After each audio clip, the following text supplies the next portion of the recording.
The MacBook Air M1, an engineering revolution from Apple themselves, setting the stage for performance and efficiency in the thinnest and lightest MacBook ever with Apple Silicon. So let's get started and see how this has held up in the last 4 years and whether it is still as good as it was when it first released.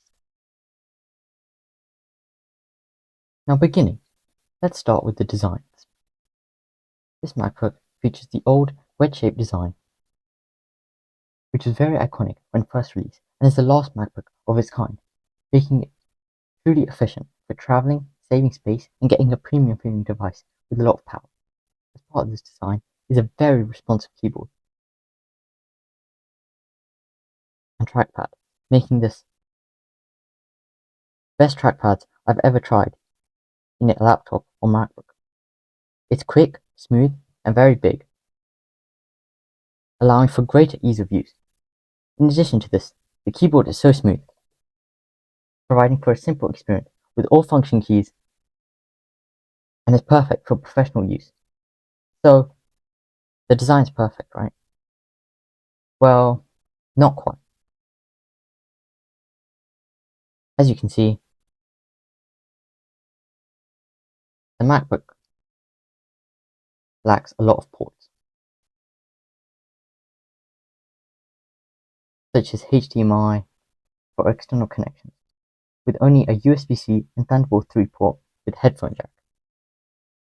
This can be very convenient at times when you want to connect to different monitors, and therefore you will need external connections. Now, how does this thing run? Well, the performance on this MacBook is extremely fast, whether you want to edit 4K videos or just browse the web.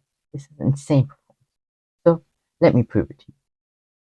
Here we will run some Geekbench scores, Cinebench scores, and even more tests to see how well this MacBook holds up.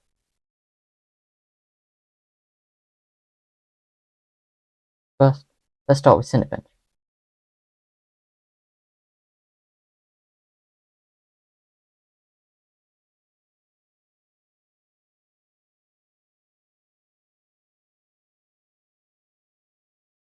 And here we have it. Cinebench score has been opened. Applying a multi-score score test. Let's begin.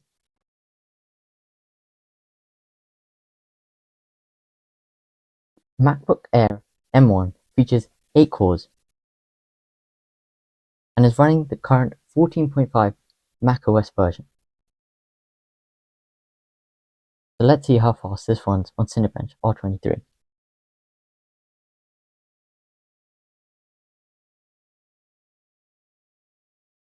And the results are in, with the Cinebench score multi-core of 4,598 points, while the single-core score of 897 points. These are respectable scores, and while they could be higher, they are still pretty impressive.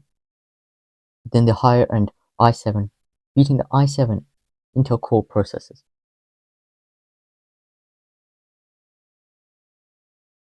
Now, let's run some even more tests to see how well this performs. After this test, we're at 94% of battery life, making this a really power-efficient device. Now, let's move on to Blackmagic and see the disk write and read speeds for this Mac.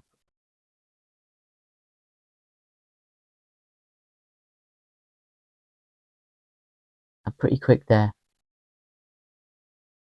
And the scores show 2,195.8 megabytes per second for write speed and 2,958.5 megabytes for read speed, making this respectable, working with many different high-end formats such as H.265, ProRes, 4K, and Blackmagic Raw.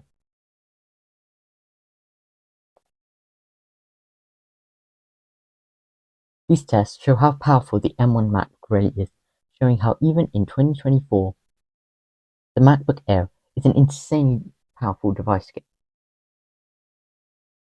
Let's move on to how well this browses. As I mentioned before, I've managed to open many tabs on this browser, with hundreds and thousands of tabs on my Safari at a time. And never has this MacBook slowed down. So let's see how powerful this is with Speedometer on Safari.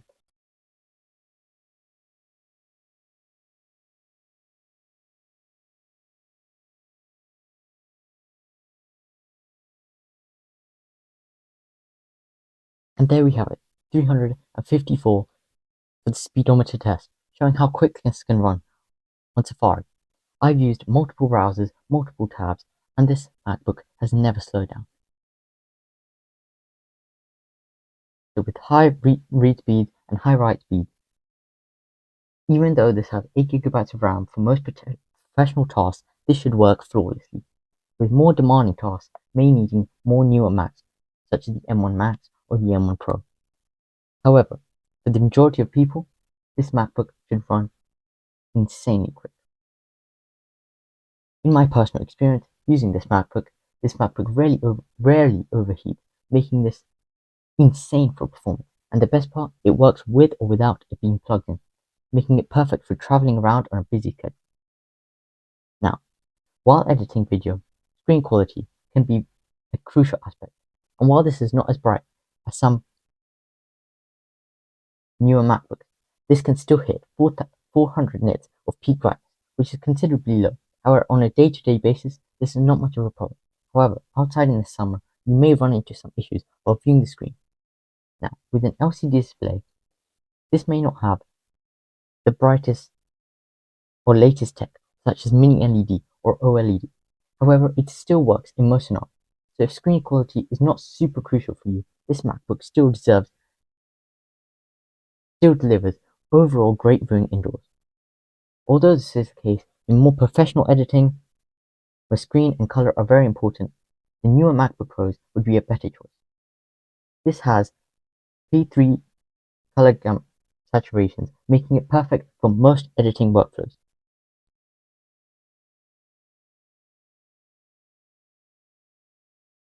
As you can see, this covers 84% of the DCPI P3 color gamut, where most video editors may need 95. In that scenario, even though this isn't the highest to meet professional workflows, it should still be enough with an external display. Now, let's see how this sounds. We've seen that the screen is decent. However, how does this sound? And here we have YouTube. You can see how fast that loaded. And here we have the sound.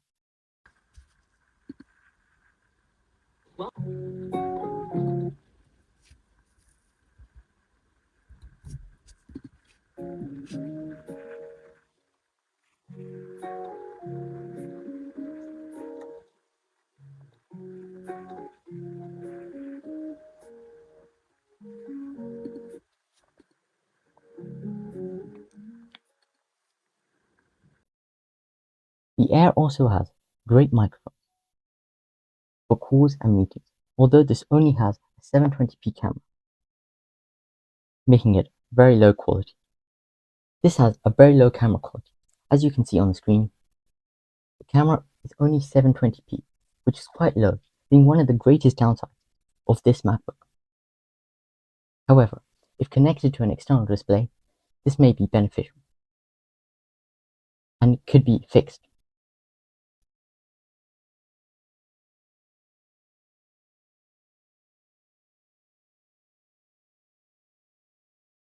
So again, an external camera may be the way to go.